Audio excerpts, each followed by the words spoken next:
He is someone who's turned around his wonderful Maclean restaurant. I presume most of you have been, if you're lucky enough, to have gone, turned around the fortunes when he took it over from his wonderful parents. He's been all around the world getting the best experience and then brought everything back to develop what is just one of the best restaurant experiences in Ireland. And he's such a credit, not only, I know the local producers always talk about how supportive and generous Nevin is about their ingredients, but also the farmers as well. So really enjoy this. Neven Maguire. Wow, thank you. Thank you so much. You hear me okay? Ella, thank you. And can we congratulate her on the birth of her beautiful new baby? Ella, well done. How good does she look? My God. Okay, everyone. Ella, thank you. And thanks for the introduction. God, I have tears in my eyes over that. I tell you, I love it. So you're all welcome. Isn't this amazing? I mean, first year last year was a great success, and this year now look what we have. You know, 2 marquees and a full house. Fantastic. But it's a credit to everyone, and to see all the wonderful food producers, which I'm looking forward to going round and visiting after my demonstration. So these are the booklets that all the chefs over the weekend. The wonderful Brian McDermott was on before me. He's a wonderful friend, and he came the whole way from Minishow, and he was here yesterday setting up. So this is so thank you very much, Brian. Lovely to have you here. You're welcome. Tough luck in the football last week, but listen, you know, this thing happened, but you're very welcome. I mean that, and great to have you and Brenda here. So these are the recipes that all the chefs are going to be cooking. And myself and Maura Duffy are on later on. You can see the whole schedule. And then we have a very interesting pastry chef on after myself, Shane Smith. So he's from Lavi, just out the road in Cavan. But I'm so proud of where I come from. And this is what it's all about. This is what these festivals are all about, that I've been saying at different interviews over the week promoting Taste of Cavan. It's about showcasing the best of local produce. And we have the best in this county. You know, we all think local and buy local, myself included, as a chef. In a small village in Blacklion, having 50 people employed is incredible.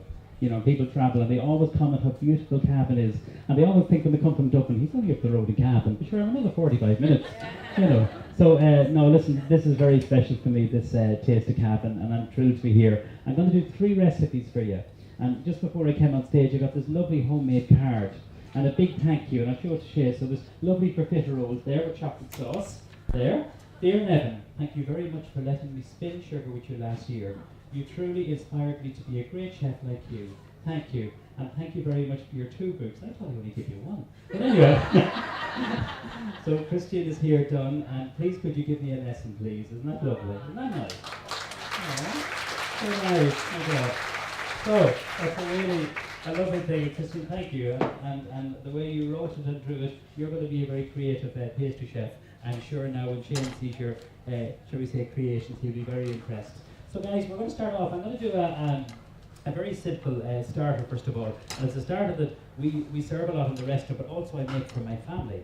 And it's a curry chicken spring roll. Okay, and it's really lovely. I'm going to show you to make a mango salsa. We're going to do salmon and asparagus wraps with a sun-dried tomato pesto. And then I'm going to do the cheesecake, and I'm going to do a little bit of sugar.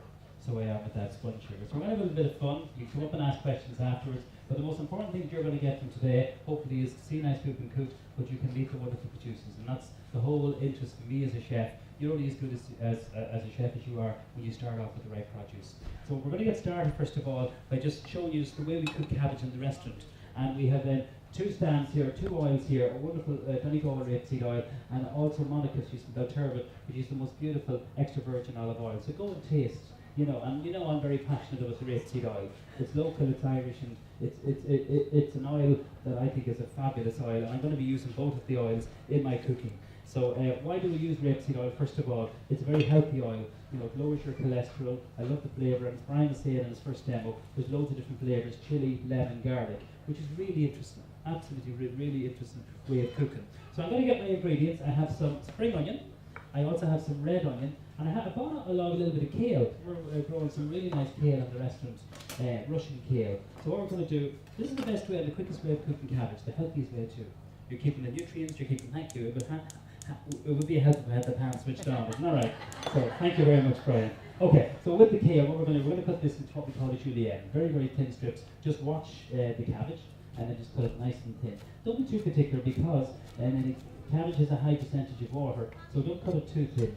We're going to cook it with some sliced red onion and also with a little bit of spring onion. So Shay will get a nice shot of that. And Shay, you're very welcome because they travelled the whole way from Nina to do the whole sound and audio. Michelle, myself and Shay work all over the country doing demonstrations. So you're very welcome. I hope you're going to enjoy your weekend in Cavan. We give them a round of applause here.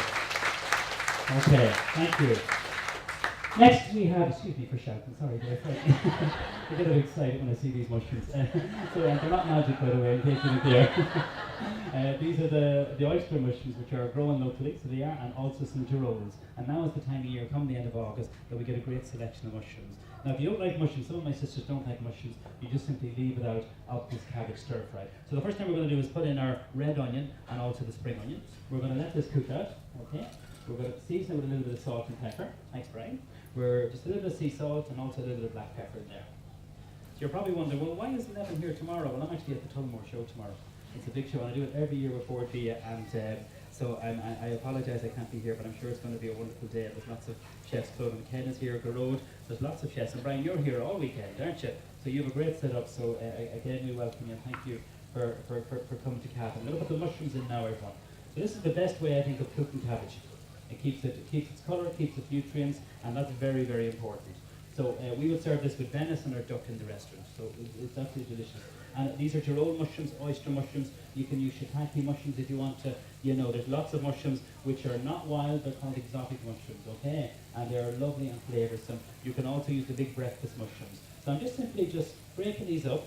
We're just going to put in our cabbage. And what we're going to do, everyone, we're going to wilt this. So just put the cabbage in there. Thank you very much, Brian.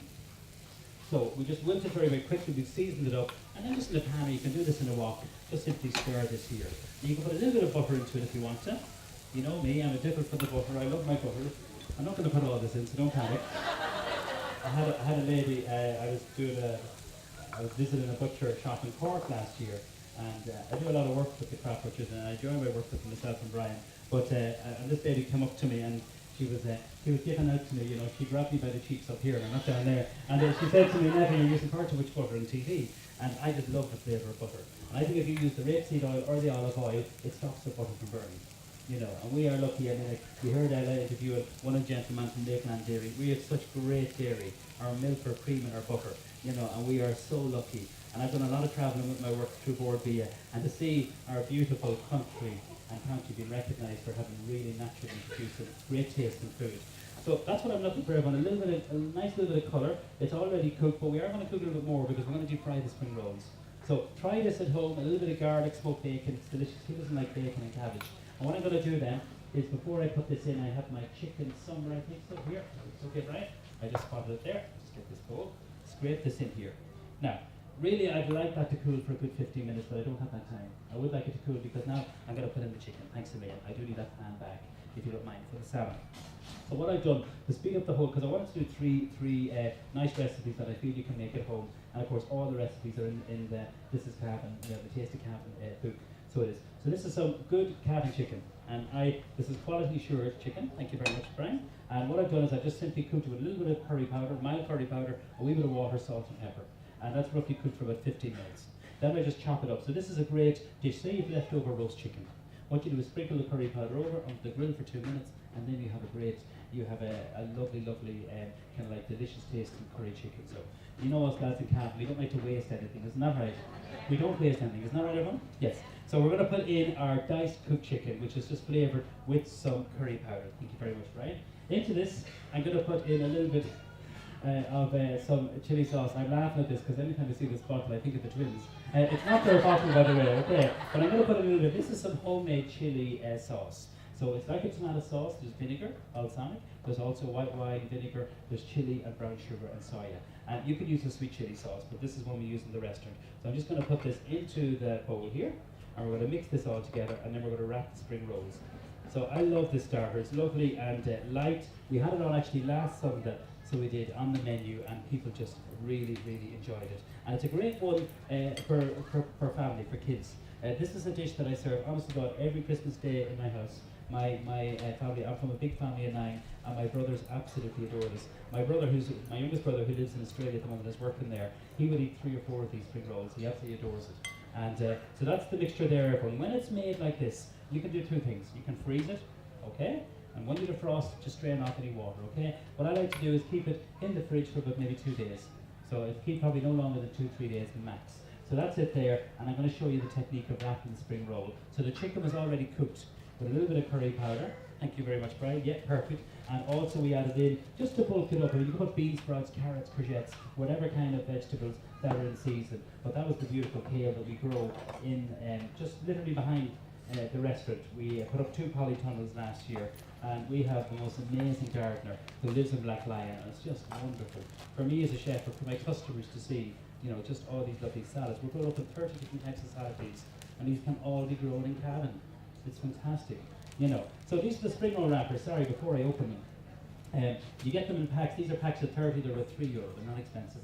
You know, you get them in any good health food shop. Go to your local crop butcher. Pre-order them a couple of days or even a week ahead, and they can keep absolutely no problem in your fridge or in your freezer. So what I'm going to do, I'm just going to show you first of all. I'm going to wrap 2 spring rolls.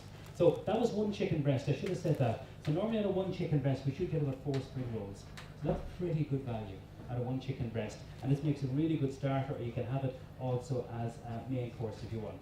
So this is the spring roll wrappers. I just simply peel it off here and just show you how thin they are. And you can wrap this with phyllo pastry, but it's a bit more trickier. We don't use phyllo pastry, to be truthful with you, and this is what we use, the spring roll wrappers. The one thing I would say to you is when you're finished with the spring roll wrappers, do not put it back into the fridge unwrapped.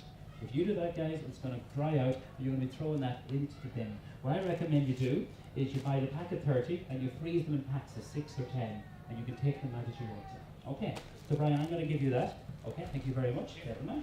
We're going to brush this with a little bit of egg wash. I'm just going to make sure, are you okay standing in your way? Are you happy? Tell me to move anything if you want to, no problem. So a little bit of egg wash. So we have the Clover Clonard farm, which we use, and it's just at the other end of Cavan, and they're one of the main sponsors here. So we just use their eggs in the restaurant, of course, they're quality assured. So that's very, very important, and I think traceability. And that is what a show is all about. Like, you're meeting the producer, you're meeting the people who have real passion and who really care about the food that they're producing and that they're selling to you. I think that's very, very important. And that you can put a face to the product. So we're going to a little bit of egg, a little bit of milk, just what we call an egg wash. Pastry brush it over. Then you get a good spoonful of the mixture. So I'm going to wrap 2 of the spring rolls. Now make sure you get lots of chicken. I don't want lots of vegetable of cabbage. I want a nice balance of the chicken, the red onion, which I love, is particularly sweet, and the spring onion. And again, the mushrooms are optional. I really like the mushrooms in it. So you get either end, and then the nearest edge, this will actually help. The egg wash is needed to stick. Okay, and then you roll this as tight as you can. Okay, looks easy, but it's all about practice, guys. That's what it's all about, practice, and that's what you're left with. A lovely little spring roll. So you can have these done like this, roughly about 3 to 4 hours ahead. So the secret of the cooking, as you know, is your mise en place. We call that, and that really means preparation. So we would have our mixture made, we wrap our spring rolls, we cook them to order. I'm going to show you a very quick salsa, which I'm going to do now. And it's just a very, very simple, tasty dish. I think this is a delicious dish. If you don't like chicken or you want this more vegetarian, you could bulk it up with vegetables, but you could also put some prawns into this. Some cooked prawns, chop it up. So it's a really, really tasty starter, so it is. And so just either end, wrap it over, then your nearest one to you possibly can. And then what we're going to do, I'm going to give this to Brian. We're going to deep fry this. Now what you can do also, are you okay, Brian? Yep. Thank you very much. We're going to deep fry this, and it is the best way of cooking it, to be truthful with you. You can also, if you want to, bake it off in the oven. Thanks, Brian. And if you're going to bake it in the oven, everyone, it's going to take about 12 to 15 minutes. Whereas the fryer, in a restaurant environment, it's all about speed. So that'll be done in about 2 minutes.